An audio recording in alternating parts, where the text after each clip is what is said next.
Ibu Kartika mungkin di kelas atau di lingkungan SMK Negeri 12 ini punya pengalaman apa ya, usaha-usaha untuk mengembangkan disiplin positif.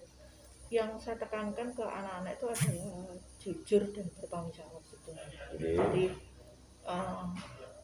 emang kalau dulu saya menekankannya itu sangat strict, dalam artian itu berasal dari saya gitu kan. Cuman setelah saya belajar yang di guru penggerak itu kan saya kembalikan ke mereka gitu. Jadi saya memancingnya dengan menganalogikan sebuah cerita gitu. Kalau misalnya kamu kerja di bengkel gitu ya, terus kamu ngerasa kamu udah rajin masuk setiap hari, tapi ada temanmu yang asal-asalan gitu dan sebagainya, terus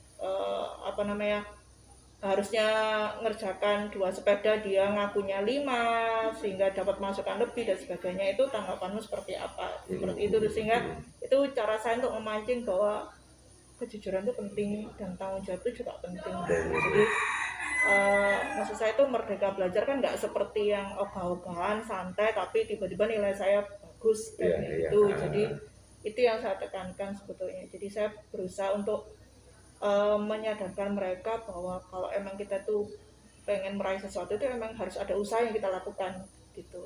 Tapi tidak meninggalkan kejujuran dan tanggung jawab kita. Gitu. Karena anak-anak salah persepsi gitu. Pokoknya dapat nilai bagus ya Bu, caranya apapun dilakukan. Padahal kan tidak seperti itu gitu. Saya sampai tekankan ya percuma nak kamu pintar tapi kalau kamu nggak jujur. Kadang ada istilah kan, punya ijazah ini belum tentu pernah mikir kan. Tapi kalau sekolah pernah kan, mikirnya kan belum tentu kan ya. Kadang anak yang punya sertifikat kan juga sama. Ini pernah melakukan atau berpikir atau enggak, tapi jelas itu dilalui kan nggak nanti. Jadi yang ditekankan adalah kejujuran dan juga tanggung jawab pribadi.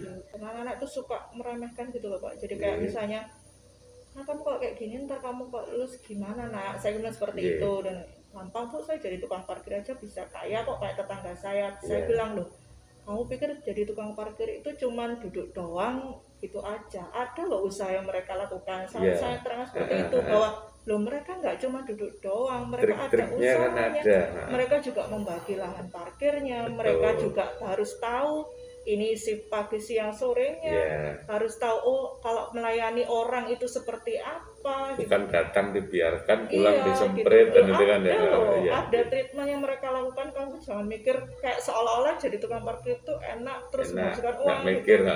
Padahal ada usaha yang dilakukan oleh tukang parkir itu. Dan itu yang saya selalu sadarkan ke mereka bahwa jangan melihat orang itu cuma duduk-duduk terus dapat uang aja, tapi sebenarnya ada loh usaha yang jadi yang dibangun mereka awalnya dirintis untuk mendapatkan lahan pun kan juga perlu perjuangan. Jadi maksud saya itu kayaknya merasa kalau enak ya ternyata jadi tukang parkir dikit-dikit dapat uang gitu lah, padahal di balik itu kan ada banyak proses yang berlaku yang mungkin mereka nggak sadar gitu loh Pak.